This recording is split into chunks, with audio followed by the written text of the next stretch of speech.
I am a die-hard fan of Airbnb. Why? Because it's one of the easiest ways to make passive income today. And if done right, you can make up to 3 times as much as the typical landlord.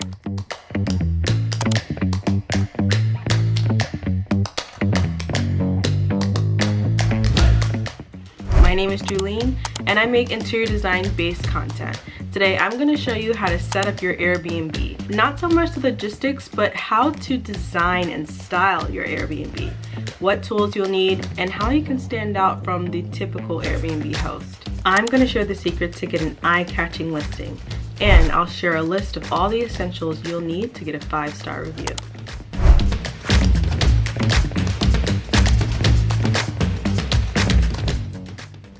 And here's why you should listen to me, because I'm an experienced 5-star rated Airbnb host.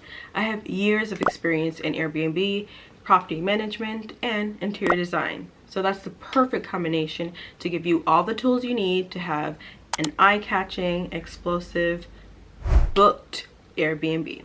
So, number 1 is styling. You want something that's going to make your listing stand out. So a bold wallpaper or a bright and airy design. It's important that your guests get that wow factor when they walk into your listing. You want your listing to be unique. It should almost feel like a boutique hotel. When you're designing your space, you want to pick styles that are timeless. Also styles that are widely accepted. You don't want to do anything that's very trendy because you want your Airbnb to be long lasting. So if you get a very trendy design, that's going to cost you because you're going to eventually have to redo it.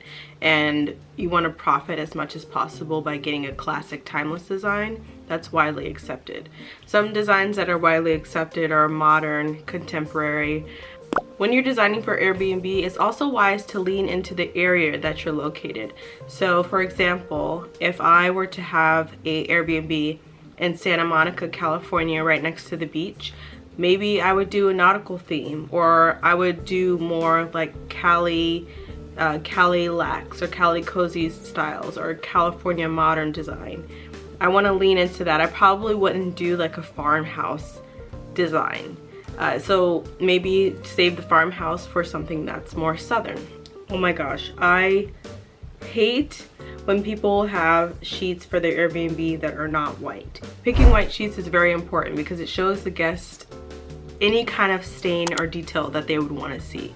It makes you look like a professional. It makes it look spotless. And it just makes it feel more safe when you're picking an Airbnb if you have white sheets. Let's talk about TV placement. Now, I highly recommend that every Airbnb have a television available. You want to make sure that your TV is in a place that's easy to see. A lot of times in interior design, people will put 2 sofas together facing each other to create a conversational element to the space. However, even though that's okay, you want to make sure that people don't have to watch the TV this way. You want to make sure the view of the television is easy for guests. Get a bold design that inspires guests to take photos. That's free marketing. Their friends see it and say, hey, where was that? And they send them your listing. Now that we've discussed a little bit about styling, let's go a little deeper and talk about furniture. When you're selecting your Airbnb furniture, you want to pick pieces that are very durable. You don't want them to be cheap, but you also don't want them to be too precious. You will have a lot of different people coming in and out of your listing, hopefully, if you follow these tips. And you want to make sure that you have furniture that's going to last. I personally would never get an IKEA bed frame or IKEA chairs for my Airbnb listing. It costs an average of $5,000 to $8,000 to get started on Airbnb. However, you don't have to break the bank every time. Finding thrifted decor is a smart way to get started. Things like mattresses, couches, etc., you should buy new. But side tables, candles, decor, maybe even a dining table, those you can find secondhand. Here's another tip. Make your decor multi-purposeful. For example, I had my Wi-Fi network and password framed as art. I had a coffee table book called Top 100 Things to Do in Los Angeles. I displayed an arrangement of fruit for guests to enjoy. I even left a notebook and pen on the console for guests to write me and future guests about their experience. It was a great interactive activity for them, and it provoked them to go the extra step and leave a positive review. You could implement any one of those ideas in your Airbnb. One of the most simple practical decor items is a map of the city that you're hosting from. These are all tips that can elevate your listing above the average host. Let's actually take a look at some Airbnb examples. We'll see which ones stand out, and I'll show you what works and what doesn't.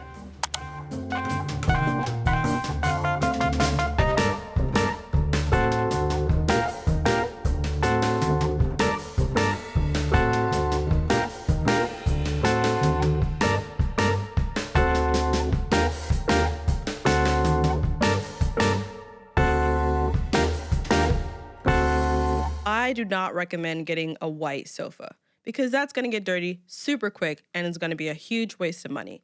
Go ahead and get a darker color like gray or leather or tan.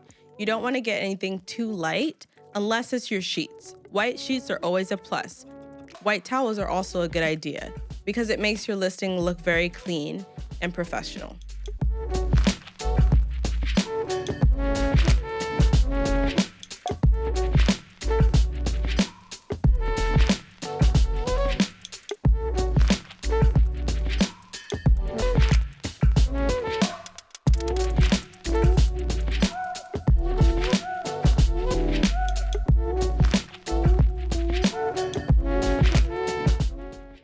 I also recommend staying away from things like glass.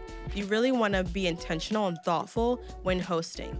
For example, if your unit is a big house, more than likely you'll have big groups of friends or big families there. And with big families comes little kids. So maybe get a playpen, maybe decorate a little play area. Really be intentional about your decoration and your crowd that you're hosting for.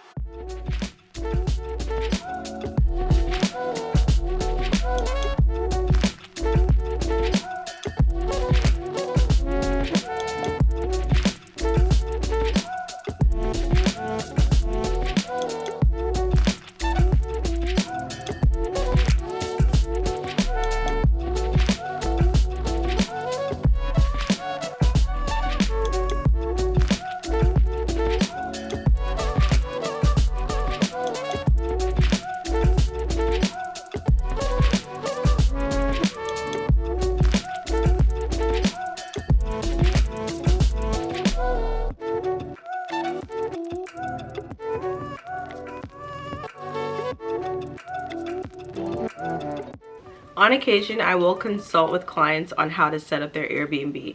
I recently did this in North Carolina with a family friend. I assisted them and consulted with them in setting up their Airbnb.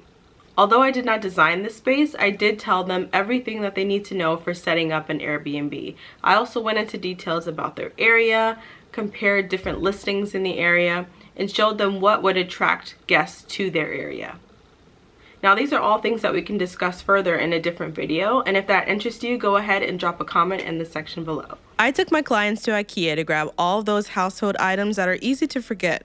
By the way, you don't need to be a homeowner to rent on Airbnb. There are ways to sublease your unit on Airbnb as a renter.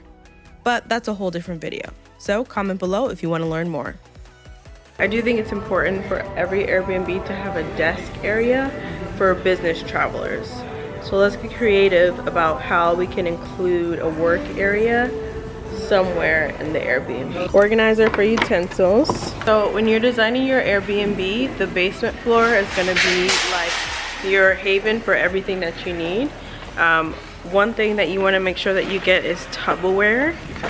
And you also want to get utensils, plates. IKEA is a great place to get that stuff because it's cheap and it's durable. That stuff, not so much furniture though. You guys are gonna need oven mitts, you're gonna need cutting board, and a knife set. I like to get the cool comforter so people don't complain about being too hot. This one's a twin, so that's actually probably why they're that price. Right. So let's take a look at some of the options here. I was just asked if I should get feather. Feather duvets or cotton duvets because sometimes people ask for you to defeather the room. Like I used to work at a hotel in Beverly Hills, and we would get a lot of people say, can you defeather the room for us? I'm suggesting in this case to just get the feathers because they actually they photograph way better, and they're a lot cozier, and most people prefer feather over the cotton. I would say to just jump that hurdle when you get to it with people asking to defeather, or if you have it in the budget, get a cotton option and a feather option. We are shopping for pillows. I do suggest that you have 2 cotton options and 2 feather options, or 2 foam pillow options and 2 feather options, because people sometimes prefer one over the other, so it's good to have both. But when it comes to duvet, I do suggest a feather one. If you do find that you are getting more than the normal request for defeather, then just get another cotton one for their preference. So yeah. Oh guys, and the reason why I suggest duvets over regular comforters is because you can't wash a regular comforter. If any hotel that you go to, you'll see that they have a duvet underneath the duvet cover, and that's so that they can wash the duvet, the actual cover. It's not practical to have a comforter for an Airbnb unless it's a thin one, and then people tend to get cold with those, so this is a good option. Let's get our second one. We got one, we need one more because we got 2 bedrooms. Queen. And they didn't have the cool temp, we got warm, which is not too bad. Again, we are in a hotter climate, so if you can get a cool duvet for hotter climates and the opposite for warm climates. For cold climates, I mean. You know what I mean.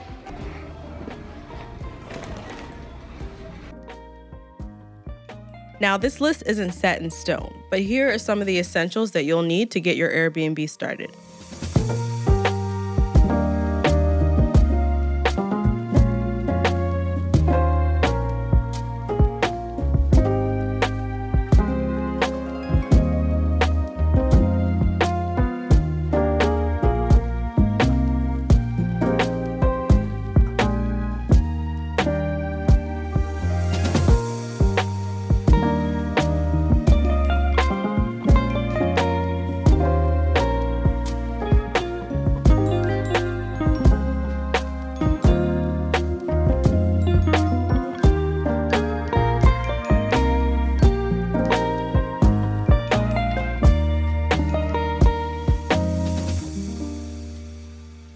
So as I mentioned before, I did consult a client on setting up their Airbnb. They followed all of my tips and it turned out awesome. Here's a quick clip of their design and the before and after.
Alright guys, thank you so much for watching. I hope you enjoyed that quick video about some tips and tricks for setting up your Airbnb. If you have any questions or if you want to see more of this, go ahead and put a comment below. The comments really help me, so make sure you like, comment, and subscribe, and I'll see you next Saturday. Have a great day. Bye-bye.